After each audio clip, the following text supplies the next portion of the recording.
Law enforcement officials are preparing for potential violence in the nation's capital and across the country after the leak of that U.S. Supreme Court draft opinion that would strike down Roe versus Wade. The landmark ruling has guaranteed constitutional protections for women in the U.S. seeking an abortion for almost a half a century. But protests erupted across the country this week after Politico published the draft opinion. Joe Johns is live for us in front of the U.S. Supreme Court on a rather rainy day. Has that impacted the turnout, Joe? I would say yes, Fred. Probably so. It's been raining all day long and forecast for even more. There are protesters here, as there have been. In fact, the numbers have increased over the last several hours. Not a huge number of people. If you just sort of take a look over my shoulder here, the majority of the people here protesting are pro-abortion demonstrators. We have seen just a few people across the street who are anti-abortion demonstrators. Nonetheless, it's very clear authorities here are completely prepared for even larger numbers. And if you just take a look at the fencing here, this is fencing that goes all the way around the United States Supreme Court. Sort of a disturbing image, symbolically, if you will. Nonetheless, it's the kind of fencing we saw in front of the United States Capitol after January 6th. Also the kind of fencing we saw around the White House at periods during the Trump administration. So going forward, authorities are expecting more demonstrations. Also a possibility, for example, of legislation. Just next week, we could see action on the floor of the United States Senate. Chuck Schumer has said he intends to bring legislation to support a woman's right to choose. Meanwhile, in the legislatures of state governments around the United States, especially Republican-controlled state legislatures, we're seeing an attempt to bring forward even more legislation in light of this decision that is expected from the Supreme Court sometime over the next 2 months. Back to you, Fred. All right, Joe. And I see you have your earpiece in. Back again. Hopefully you can hear me okay. So Justice Thomas is among those, I mean, only two so far, justices have spoken out. And he really is focusing on the public outcry, isn't he?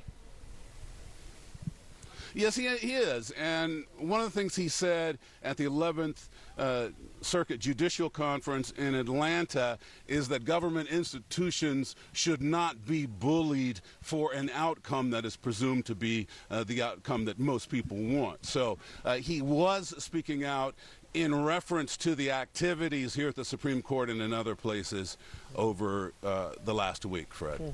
All right, Joe Johns, thank you so much from the U.S. Supreme Court.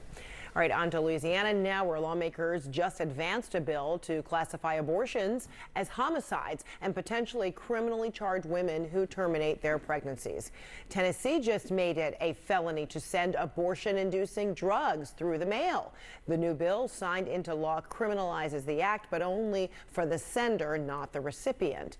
CNN's Tom Foreman breaks down what abortion state laws could pass if the federal constitutional right to an abortion is eliminated.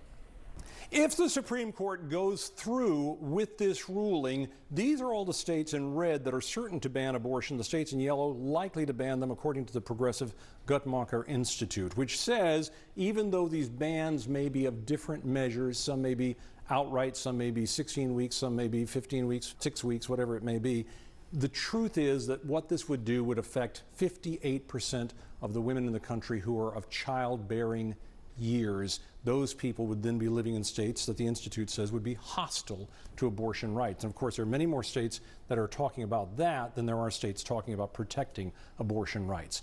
How will this be moved forward?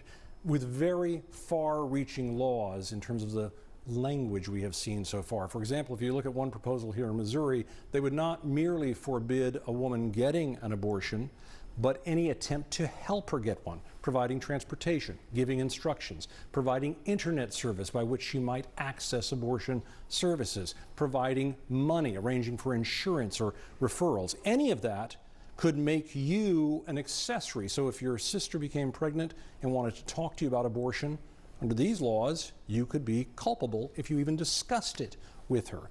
Beyond that, there's this notion that what they're trying to do is basically say, Any child conceived in that state automatically becomes a resident and legally protected. So much so that if you read the details here, if a couple simply stopped in a hotel in Missouri, conceived a child, and then went on to their homes in, let's say, Nevada or in Oregon or California, and then had an abortion, they would be treated essentially as fugitives from Missouri because that resident went with them.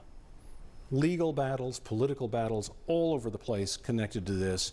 This is worth noting, though. While Democrats are scrambling to find some way here to blunt the impact of this ruling if it comes through, on this side there's a tremendous amount of energy with Republicans and abortion opponents pushing very, very hard to say, now's the time to run with this, to enact a national standard that says it's illegal everywhere, no matter what the states want. And there are people over there with the momentum of knowing that the court is not in their way anymore, think that if they have big wins this fall, maybe they can do that.